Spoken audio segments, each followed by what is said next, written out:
Hey, everybody. Welcome. It's so great to have all of you tune us in and turn us on. I'm Dr. Pat. We've got a fabulous show for everybody today. Hey, Mark. Hey, Dr. Pat. Welcome back. And, you know, this is such a great show because Passover is coming up in a few days. And so to honor all of our brothers and sisters around the world of the Jewish faith, the observance of Passover. And Dr. Pat came up with the byline for the name of the show, Passover, Liberation for All. And, you know, Dr. Pat, we really do have an incredible guest today. She is just remarkable. She is one of these people who doesn't blend in because she was born to stand out. And Dr. Pat, I want you to tell our audience a little bit about her.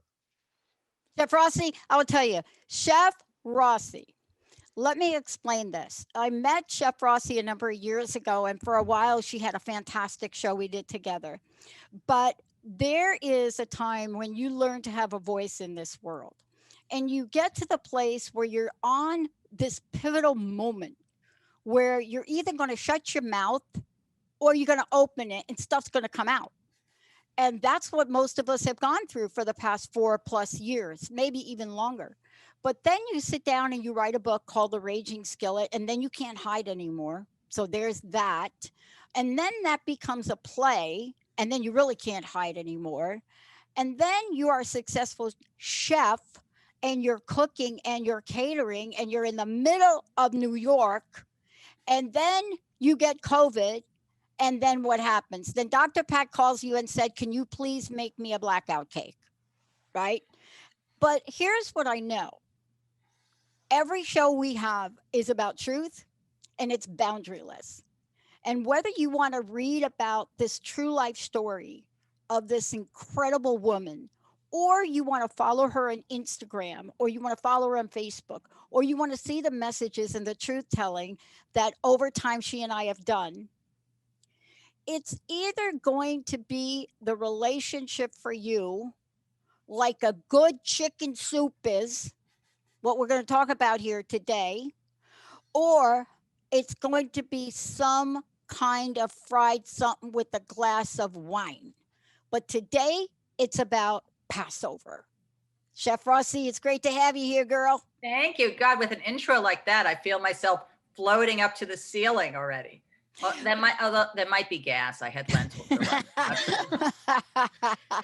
Oh, I wanted to have you on here because you and I talked about this. And Mark, I don't know if you know this, but I dated someone that was Jewish, and I had an entire introduction that is highly unlikely, right?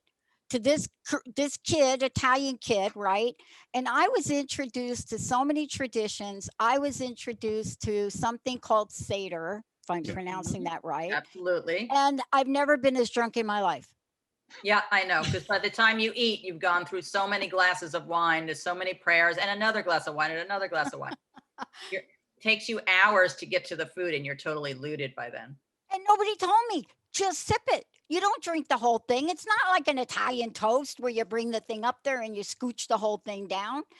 But today, the show name, and Mark, you're right about this. There's a story behind Passover, but there's a story behind the times we're going through now. Right. Right. And the word that came up for me was liberation. Hmm. You know, somebody said to me, "What's new with you, Pat? What are you paying attention to? What are you going to write about? Are you going to bring back the Power Up show? You're going to do that because you did that with me." And I said, "You know, I'm just not watching news anymore. I decided instead of watching it to make it." But talk to us about Passover and liberation. Well, it's a perfect time now for Passover. This is like basically 1 year after the pandemic from hell blew into our lives.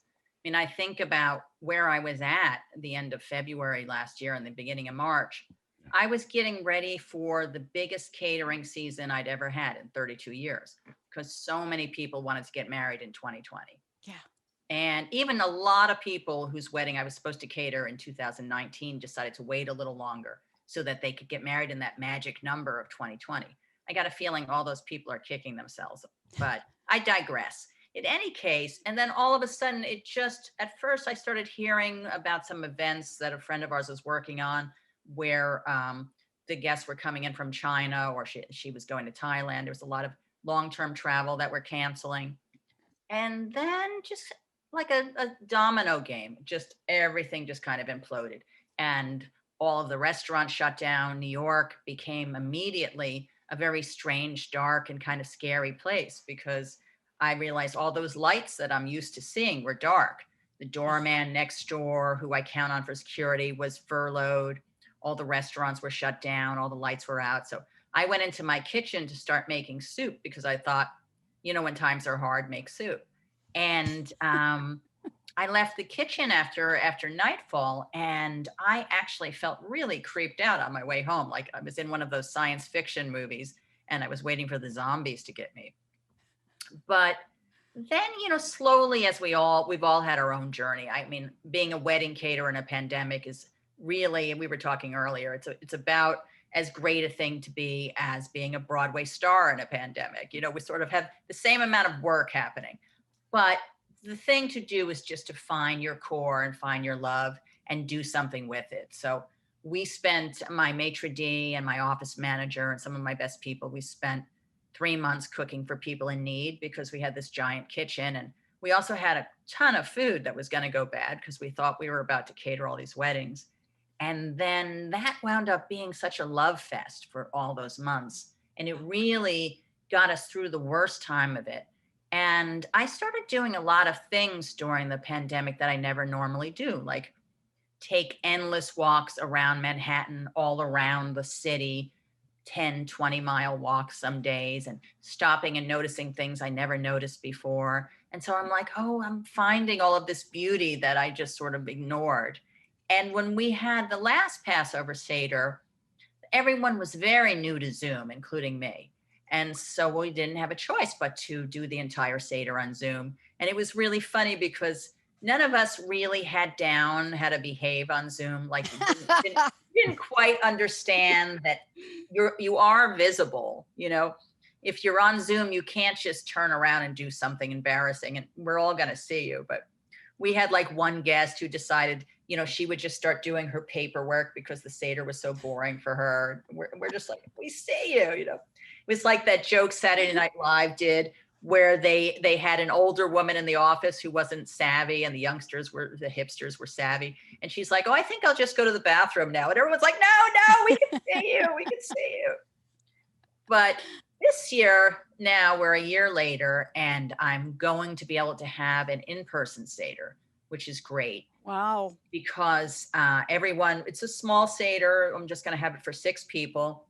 half the guests have been doubly vaccinated, and the other half of the guests will have to rapid test to come into the Seder. And we have enough space and we can do it all very safely. And so I'm really looking forward to that. And so is everyone else.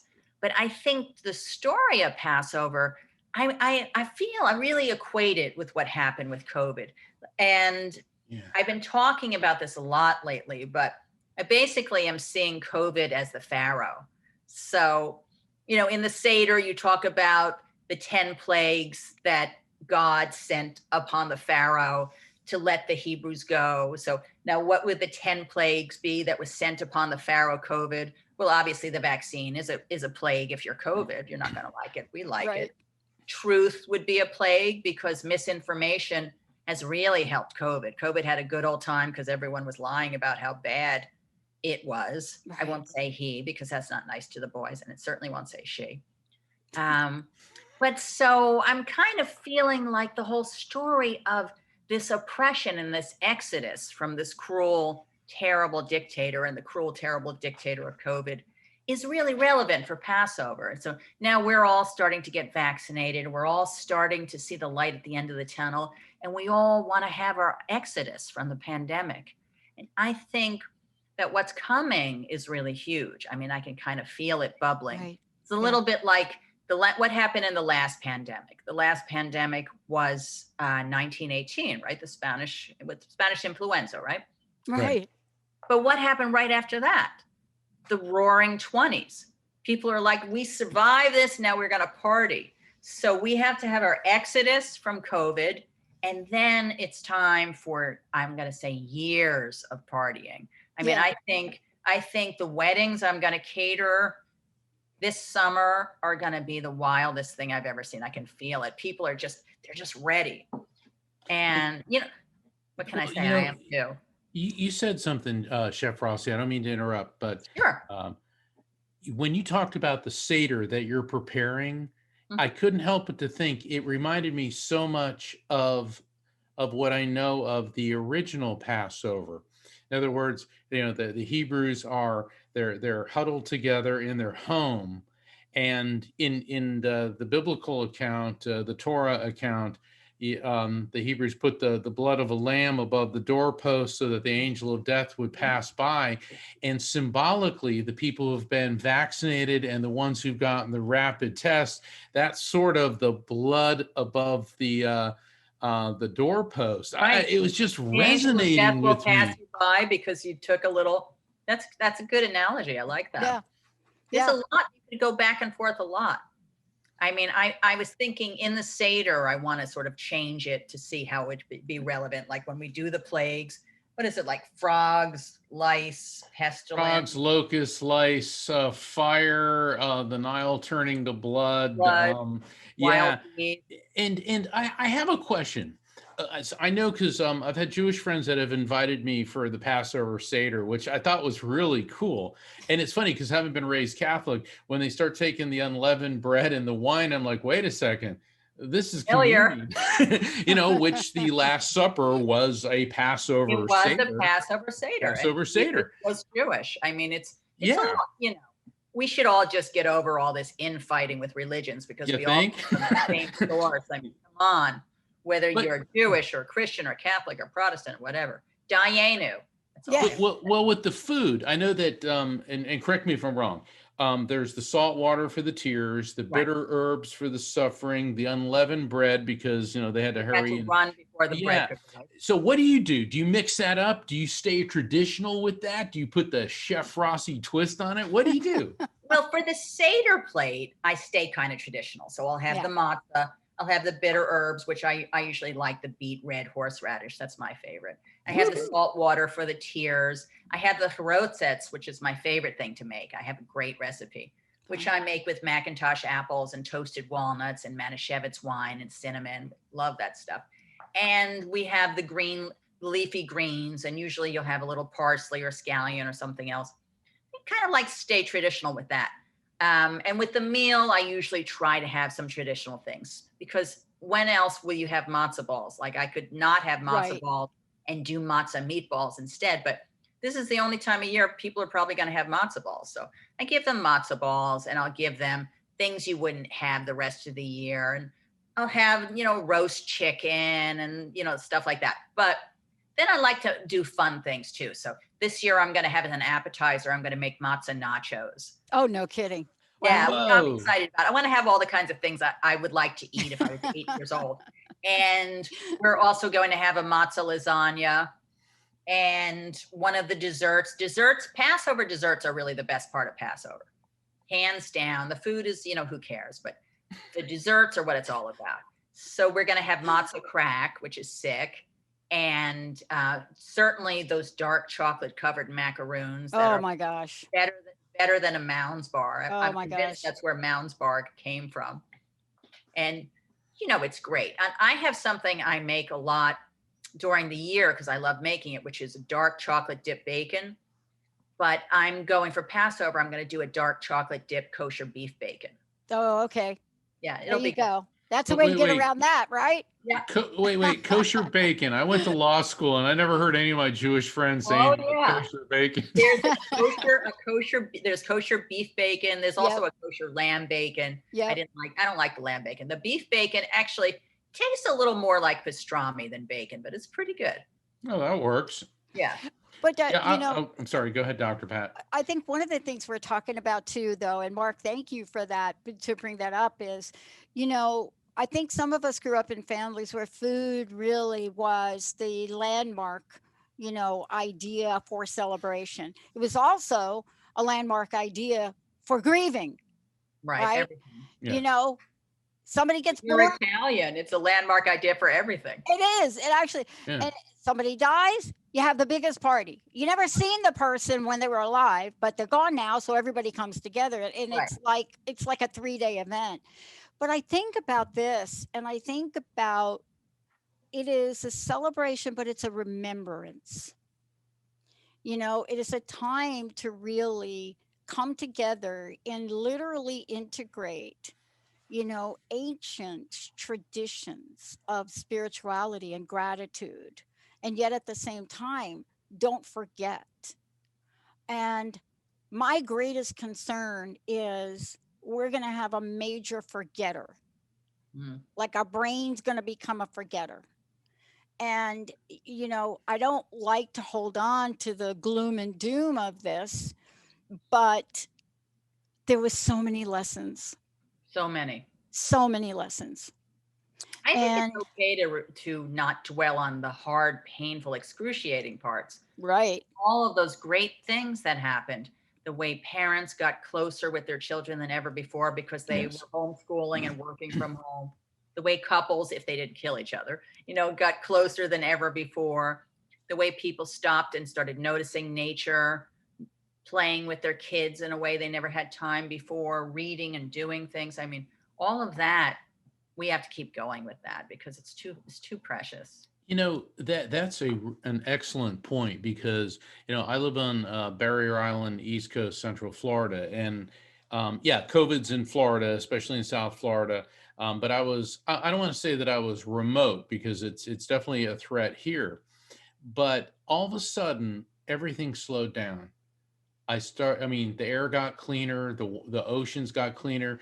There were reports of dolphins in the canals of Venice that hadn't been spotted there for something like 300 years. Wow. People in Mumbai, India could actually see the mountains in the distance because it's as if, and let's relating this to Passover, it's as if the hand of the divine stopped the whole world for a heartbeat and said, take a pause and understand what's important.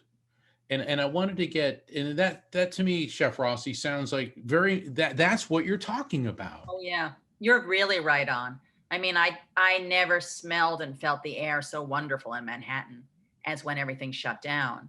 And it seemed like nature was coming out to play. Like I do this walk along the East River, and when I have energy, I'll walk what you call around the Horn, all the way to the tip of Manhattan, then turn up and go up the west side from the east side. So I started noticing just wildflowers exploding that I'd never seen before. And partially because I hadn't taken the time to look, but partially because no one was picking them and no one was Mm. trampling on them. Nature just took off. The air was gorgeous. The birds were singing. I mean, people were having a rough time, but nature was celebrating.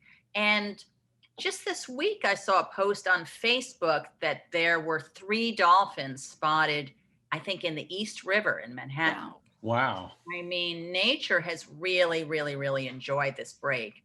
So, I mean, they say nothing is coincidence, like everything has a purpose. So, the same way it's very healthy. I mean, I'm certainly not a religious person. I not in any organized way, but there is something really nice about having a day a week that's like a Sabbath of some kind, Yeah. just a dedicated day off where you can disconnect. And you could say that the earth decided it needed a year off to just have us stop messing with it and try to regroup and get its inner core back together. You know, it's hard to say. I have a good friend of mine who's a really wonderful father who has his husband passed away in the middle of them having 3 babies. They had one Mm. baby, and then their surrogate mother was pregnant with 2 more babies. It's my friend Jose. And so he wound up with 3 babies and no husband to do it all on his own. And we all kind of grouped around him to try to support him. And he took off and has really turned into this fantastic father. But now with COVID, he's been home now with a 6-year-old and 2 4-year-olds, with no escape. They're not going out. He's not going out. And I'm like, how do these people not kill each other? And a dog and a cat. And so what he started doing was making videos like every day, a different story, and getting the kids acting it out. And they would all dress up, and every day they'd post another video. And the kids had the best, maybe the best year of their life. I don't know. They were just so happy and so fulfilled. And then he got a big following for the videos. I think he's got like 100,000 people watching his videos now or something. It's like the best COVID daddy story that I know of. Wow. It is incredible, isn't it? Because, one of the things we touched upon and what I'm really struck by about talking about Passover is this level of this new local community venue. I've never seen more people come out to help other people. I've never really been a fan of Sean Penn until this year. And, his nonprofit organization that many people don't even know about. I mean, like, what? Did he take over like the LA Stadium to get people tested and stuff? And what do you think? It's always been good for things like that. It is. Yeah. And what do you think? What do you think it's going to require for us to continue that momentum? It's a good question. It's like when 9/11 happened in the city, the wave of kindness and selflessness, I'd never seen anything like that in my life. Total strangers would suddenly stop and help you with your groceries. I mean, just this unbelievable blanket of love and kindness. And it ended, I'm going to say, like 3 weeks later. It was when the cops and the firemen started fighting each other. It was officially over. Then it was just like, get out of my way. But this has lasted over a year now, and we've had to redo and reevaluate our whole lives and go internal and spend more time inside and alone and change so many things. And I have to hope that we can hang on to the best parts of ourselves that came out during this. Like, I was not aware that I'd been rushing through my life so much. And so now what I've been doing, the other thing I was not aware of was that sometimes amazing moments happen that are really joyful and wonderful. And I'm not 100% present while they're happening. And then afterwards, I'm like, oh God, that was great. Why did I have to run and check my email, something like that. So now when I'm in the middle of a joyful moment, I will sometimes like pinch myself, just be like, don't leave, stay right here, be present. Tomorrow's tomorrow and yesterday's yesterday. But, I guess the best we can hope for is just to cling to the goodness that came out of it and not let that part go. Maybe we could get rid of the fear and the bitterness, though. Yeah, I really want to hold on to that too. We're going to take a short break and we come back more with Chef Rossi and Mark. But before we do that, Chef, how do people find out more about you? How do they find out about your book and all the really other cool things you're doing? Well, you can always find me on theragingskillet.com. I'm on Facebook as Chef Rossi NYC and Instagram as Chef Rossi NYC. I have a podcast now called Raging and Eating with Chef Rossi, which is on perfect, I know, right? Which is on Anchor and Spotify and iTunes and Google and all over the place. And you can always get my book on Amazon, Barnes and Noble, any bookstore. Especially support your independent bookstores. They really, really need you. And are you going to, after the break, give us one of your incredible matzah recipes? What was that? Matzah nachos? You got me thinking. I will give you a recipe, I promise. All right. All right. If you don't want to do that, I got to have the macaroons. Oh, no, I want to eat macaroons. Or the matzah lasagna. Yeah, I'm hungry. You're making me hungry. I'm Italian. I'm always hungry. I'm gonna give you a good recipe. All right. We're going to take a short break, everybody. We'll be right back with the psychic and the doc and our very special guest, Chef Rossi.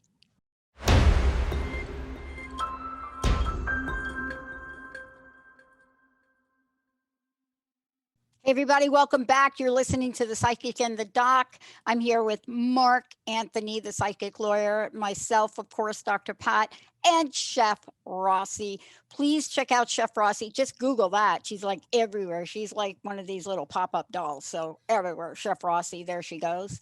Do you have a bobblehead yet? No, and I don't vibrate either. That's not what I heard.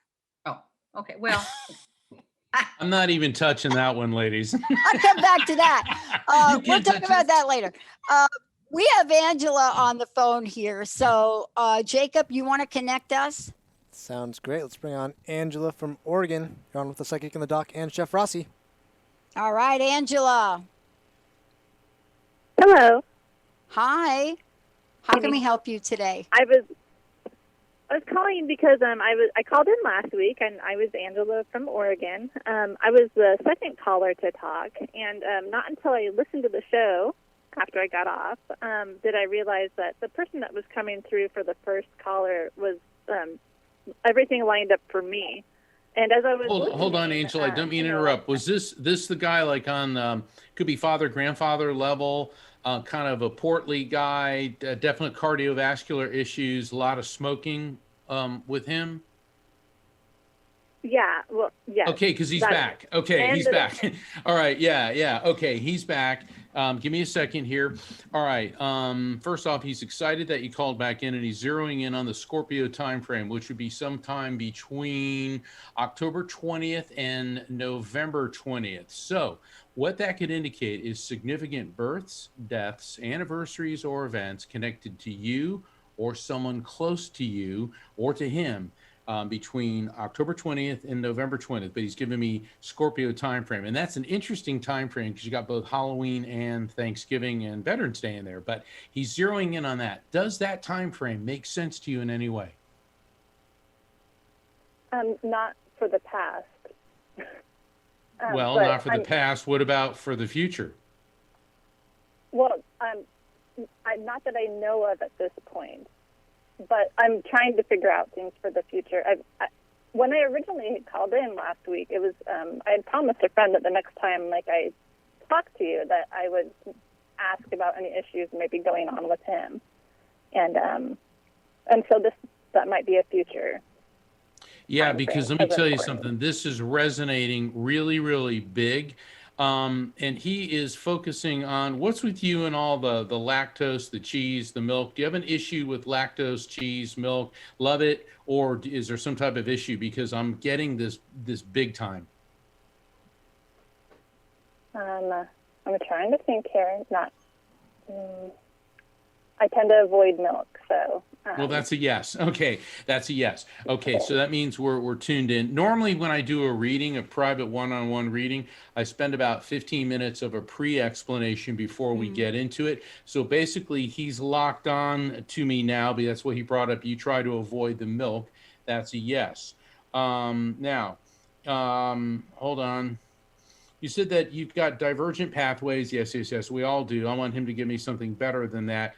And boy, we're going right to that Scorpio time frame. So there's going to be some type of monumental change in a very good way for you, which you're not making a lateral move. You're actually taking an elevation. He's also telling me that for far too long, you've been having this self-talk inside. Now I'm going to turn this over to Dr. Pat, where you're negating and telling yourself that you're not good enough. In other words, you're holding back and you know deep down that you've got it. Okay, Dr. Pat, what do you got?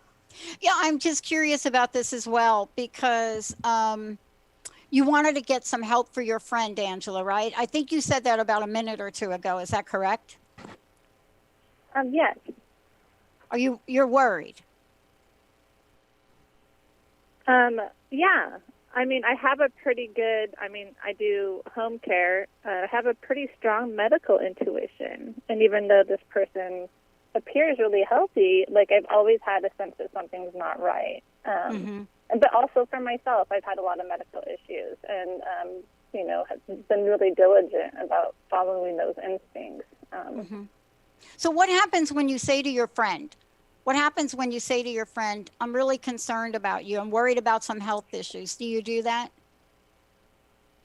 I have got it up. It's and then I didn't. I think because it was more alarming. But finally, they said after watching me deal with my health issues the last couple of years and being spot on and addressing issues, they said, well, maybe you can, they seem a little bit more receptive or whatever. But yes. You don't know their birthday, do you? Yes. Their birthday is at the end of March. But I had a past reading with Mark, and the time frames that he had brought up in the past ended up lining up with before I even had seen the specialist. Ended up being the dates of my surgeries, being the dates of my diagnosis, being the dates of my surgery, and that's kind of why I said, well, I don't know for October, November in the past, but those might be turning points. Whether it's for me or for my friend, I don't know. But the holding back definitely resonates with me specifically. I think that, and it's actually something that my friend keeps on bringing up with me specifically. So now I'm kind of being teamed up on. Sorry, say that again. You're what? Yeah, say that again. Go ahead. So now I'm kind of being teamed up on. All right, so you don't think you're holding back what your friend does? Okay. Well, Well, I know I am. Okay, look, you got a psychologist, a lawyer, and a Jewish chef here. We all know guilt when we hear it. I'm kidding. Yeah, I'm definitely holding back, and yeah, that's yeah. No, you're gonna give yourself an ulcer. Let it go. Yeah, exactly. All right, come on, Chef Rossi. Yeah, it really will give you an ulcer, because let me tell you about the Scorpio energy Mark was talking about for a minute. Even though you may not be a Scorpio, or people may not be a Scorpio that you know, Scorpio in 2021 is really interesting. And one of the pivotal things about Scorpio this year is to put the stinger away, and for us to learn to tell the difference between a real and an imagined threat. And that is a ride of Scorpio this year. And, even though you're not a Scorpio, every one of us can look at, well, first of all, Jupiter, Pisces, and Aquarius are all ganging up in this Scorpio energy. And so what's happening is that, these are periods where you get to be emotionally and physically fulfilled. And this is really true of Scorpio. Now, I will tell you about Scorpio too.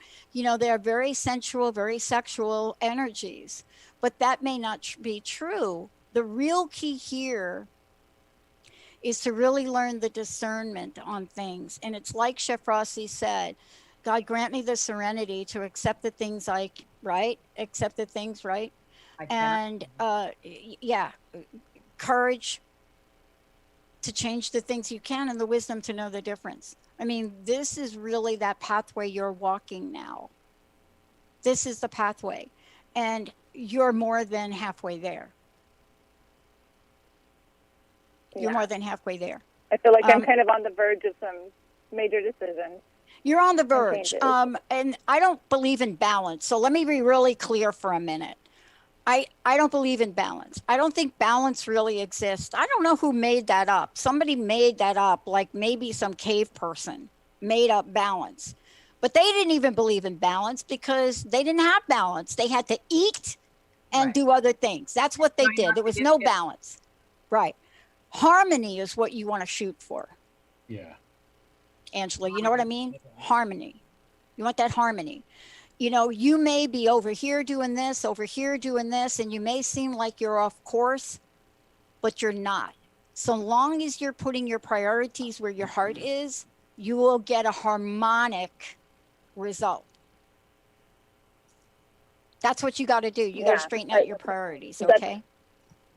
Yeah, and be in harmony with myself. That's been one of my biggest issues, is I'm just not in harmony with myself. It takes a life team. It really does, no matter who you are. I mean, right, I like to think that I'm a progressive chick, you know, and fairly smart. And I catch myself all the time. I'm just recently, I was talking about a little while ago, I caught myself not staying in the moment and really not fully experiencing some beautiful moments. I mean, some of the best moments of my life. I mean, I have to admit, you know, my phone was vibrating in my hip pocket, and I was like, oh, well, who was that? You know, and pulling away from a fantastic moment. And sometimes I think that children, in a lot of ways, really understand life a lot better than we do. Like, a child will just stop and be like, this smells great, this tastes great, this feels great, and just be right there in the moment. This is joy, I'm gonna laugh. This is delicious, I'm gonna eat it. This is pretty, I'm gonna touch it. But grown-ups, we get all caught up in, oh, but I should be doing this, guilt, I should be doing that. Should be doing is always the beginning of the end. That's a terrible thing. Shoulda, woulda, coulda. Forget all of the would, could things. It totally rains on your parade. So if we've learned anything from this pandemic that we've gone through, it's kind of forced us to stay home more, to sit still, to get into our head more. And it really is the time just to say, okay, what am I going to learn from this? Well, if I learn nothing else, maybe I could just learn how to just be right here, right now with myself. Mm-hmm. And, you know, that's a lot. It is. Oh, my God. Angela, I want to leave you with this. One of the things I want to leave you with about this Scorpio idea and the energy of it, this is a time to have a creative way to celebrate. And I don't know if you're finding moments in your life to celebrate, but we were just talking about Passover. And sometimes the celebration is for things we gained. Sometimes it's for things we lost, but it's always about gratitude. And I don't know if you're having anything like that you're planning in your life, but please take some moments and celebrate with your friend. I know that you have items there to celebrate, right? Yes. Okay. Yeah. Celebrate. I can break out in that song in a minute if you want me to. Do it. All right, Angela, thank you. I was going to sing Harmony a few minutes ago. Angela, thank you for calling in. Thank you so much. And thank you so much. And happy Passover. Yeah, thank you. Many Angela. blessings, Angela. Chef Rossi is joining Mark and I here right now. Chef, one more time. How do people find out about you? How do we crash your Passover? Well, I just did a Passover demo for a wonderful organization called Keshet, Keshet. And they work with gay, lesbian, and trans Jews around the country, and really, really help in these really difficult situations. You're in an Orthodox community and you realize you're gay or trans. I mean, you might be literally living your life hiding in the closet, as some of these kids are. So I just did this great Passover demo with them, which they've posted on their site, and I'll be sharing around on my site too. So look for my Facebook page, Chef Rossi NYC. And my website is theragingskillet.com. My podcast is Raging and Eating with Chef Rossi, which is on Anchor and iTunes and Spotify and Google Podcasts and Apple Podcasts, and I don't even know all the other ones. And my book, The Raging Skillet, you can get it at Amazon and Barnes and Noble, but get it from your local independent bookstore if you can, because we really, really, really have to support them. If you're in New York, there's a wonderful one on the Lower East Side called Blue Stockings, and they're hanging in there. They're not letting COVID push them out, and they're just a great feminist bookstore. And I've just finished my second memoir, which is called Queen of the Jews. And so I'm going to be making a few special Passover prayers that you'll get to read that one day soon, where my agent is looking for a publisher right now. So Sweet. Jewish star right now. All right, I'll do it. Okay. Oh my God. And now the minute we've all been waiting for. The most important thing for the show today. Striptease? Drum roll. Recipes. Oh. I was ready. I got my sexy bra under here. Oh my God, do you? Okay, good. Well, let's talk about the matzo lasagna since we just started talking. Let's talk about that. All right. When I was a kid, I mean, there were certain things I loved, and I loved lasagna. I didn't care about it the day it was cooked, when it was hot. I didn't care about anything about that. But the next morning, cold out of the fridge for breakfast, right? Cold lasagna, forget it. Same with cold pizza for breakfast, the best. So Passover would come around. We couldn't have any of that. It was just like, matzah, forget it. It was death. And one year my mother made a matzah lasagna and I couldn't believe it. I mean, it really wasn't bad. I mean, it could be better, but I was just so thrilled. So I never forgot that. So this year I started making the matzah lasagnas. And basically when matzah gets wet, it becomes a noodle, and it also can become a nacho. It becomes a lot of things. So you take your lasagna pan and you want to have a nice, gorgeous marinara sauce, but then the thing is, I make a very thick red sauce. I feel like you want to eat it with a fork. That's the sauce. But for this, you don't want it so thick. So what I do is I make my gorgeous sauce, but then I throw in a couple of cans of V8 vegetable juice to kind of make it less thick. And you take your lasagna pan, you ladle the sauce in the bottom, you put your sheets of matzah on top, and then you take some ricotta cheese. Now, we never had ricotta cheese growing up. It was always cottage cheese. I didn't even know what ricotta was till I was like 20 something years old. But it's nice to take the ricotta cheese and whisk a couple of eggs in it, and then salt and pepper and whatever seasoning you want.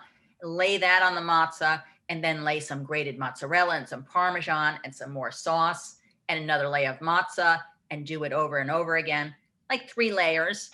On the top layer, a lot of sauce. You want it nice and wet. No more ricotta on the top layer. Mozzarella and Parmesan.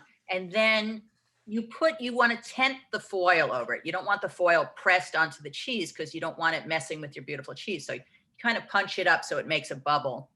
And you put it in the oven like a half hour or so. I like it at 350. Then you take it out, take the foil off, and now you can let your cheese get nice and crusty. So usually what I'll do is I'll put another handful of cheese on top because I'm a cheesy girl. Me too. We love it, right? Stick it in, let it get nice and crusty. And now you're done. I like to make it the day before because I have so many things to do that day. Let's make it the day before. And I even have one I'm going to serve that I put in the freezer too. But when you're ready, you want to let it rest a little bit. You don't want to take it out of the oven and cut into it, or you won't get these gorgeous cuts. So you let it rest the same way if you had a roast beef or something, you would let it rest before you cut it. Then you get nice, gorgeous lasagna cuts. And it's a beautiful thing. I'll still throw on some more Parmesan. So now that would be kosher for Passover and kosher in general. But if you're not kosher and you don't care, then go ahead and you throw your meat in with the cheese. My mother would be like, oh, it's a shonda. Whatever, why not? Your favorite way you like your lasagna, just do it with matzah. That sounds delicious. I mean, honestly. Matzah nachos? Oh, tell us about that one. Are you going to give that one up? I'm going to give it to you. All right. So again, we take our matzah and we want to get it a little wet. So we're just going to dunk it in some water, just till it softens up a little bit. And then when it softens up a little bit, you can cut it. So you can cut it into little squares or triangles, whatever you want. And you lay that out on a baking sheet with some parchment paper. And you want to brush those little cutouts of matzah I would do olive oil. I'm partial to a little sea salt. Kosher salt is nice. And now at that point, you can just stick it in the oven and bake it, and use it as chips for all sorts of dips, and it's delicious. But what we want to do is then cover it with some grated cheddar cheese or Monterey Jack, and maybe a slice of pickled jalapeno would be nice. Put that in the oven, and when the cheese melts, you have your matzo nachos, and then you can dollop salsa or guacamole on top, or sour cream, or all of the above. It's a yummy thing. Oh my gosh. And it sounds easy. I mean, when I think about something like that, I'm thinking, how many hours am I going to be in the kitchen? Not my Right? style. Yeah. I like good and fast. You're Yeah. a New Yorker, good and fast. Good and fast. I love it. I know. But every I'm time like in you. New Yeah, York, go ahead, Mark. yeah, Go ahead. everything's at warp speed in New York. You don't have time for this. And when my manager Rocky and I, she's also one of the producers on this show. When I'm in New York doing events, we were heartbroken, and we were one of the last people to be at Carnegie's Deli, and because we had to go for a bowl of matzo ball soup. So anyway, there's my ode to Carnegie's. But When you could go to Katz's Deli. Right. okay. Well, you mentioned macaroons. Yeah, You gotta my tell us favorite about thing on macaroons. Passover, where they only come out on Passover, and they were these dark chocolate covered coconut macaroons that tasted very similar to a Mounds bar, and not milk chocolate. I personally think milk chocolate is an abomination from God. It has to be dark chocolate. And I like almond joys too, but the Mounds are just sublime. I think it's Rokeek who does it. I forget the company, but I only see them come out once a year, and you get them like at any grocery store. I never make those macaroons because that is just perfectly perfect. Some things like are perfection. Like Yeah. I make lots of things that need to be improved on, but when it's just perfect, I leave it. It's interesting. There are so many things like that. And, I think we've come to appreciate so much of what you're talking about, a new level of appreciation. Let me ask you this.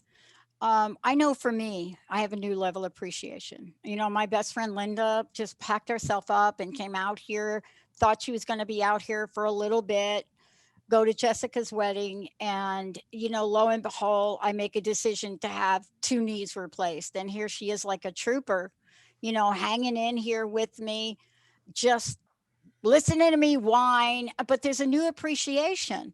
And then in the middle of this, after 14 years, I find out, oh my God, I have to move out of my apartment. And so here's Linda again, the rock, just everything about her.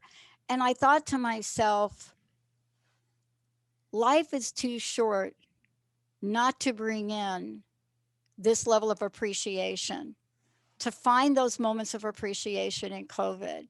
And I wanted to ask you, as you look back and look ahead, what are some of the moments of appreciation that you've come across for your own journey? You mean during COVID or in general? In general. Oh my God, there's so many. I find myself thinking about moments that happened when I was a little girl. It's interesting. I don't know why they've been bubbling up. There was this woman, and I wish I could find her family. I don't know if I could or not. But when I was 8 years old, my mother dragged me to this senior citizen art class in Ocean Grove, New Jersey.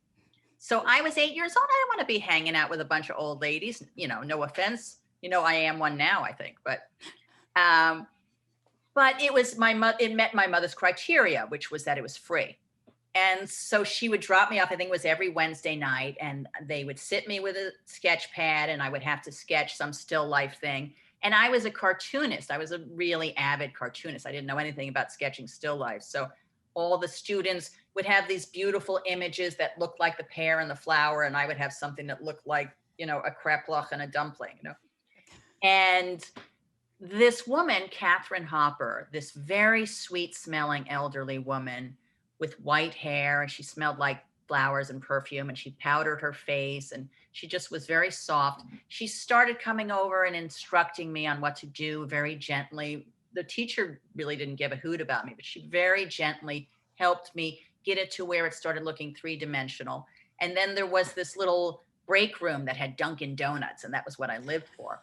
And I wanted the chocolate donuts, but these 3 old men would steal all the chocolate donuts, and I would come in and they have nothing left but the boring old-fashioned donuts, and I would be so sad.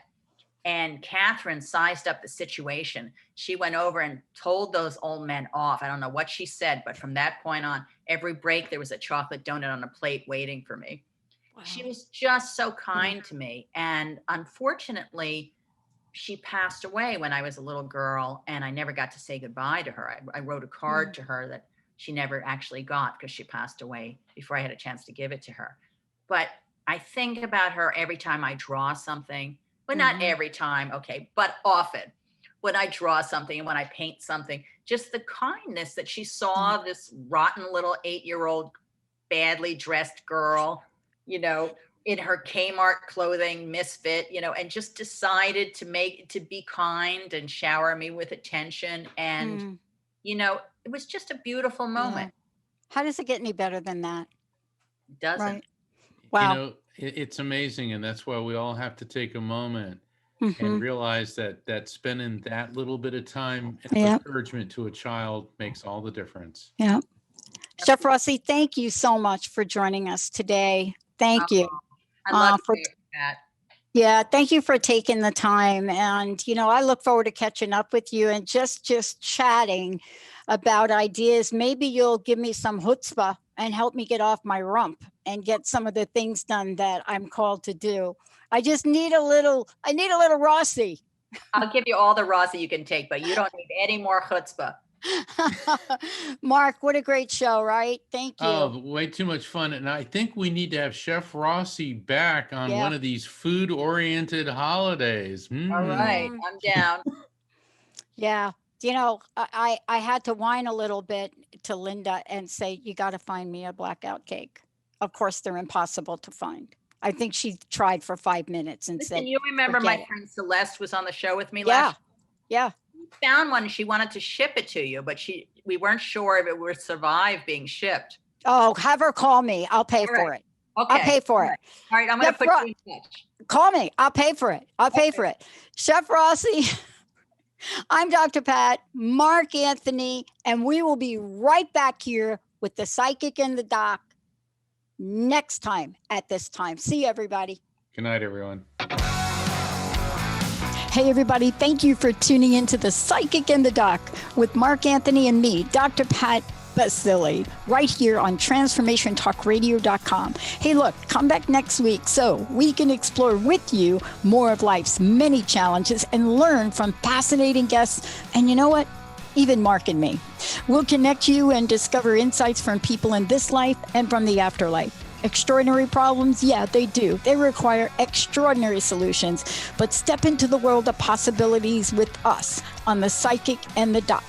That's every Thursday, 4 p.m. Pacific time, 7 p.m. Eastern time, right here on TransformationTalkRadio.com.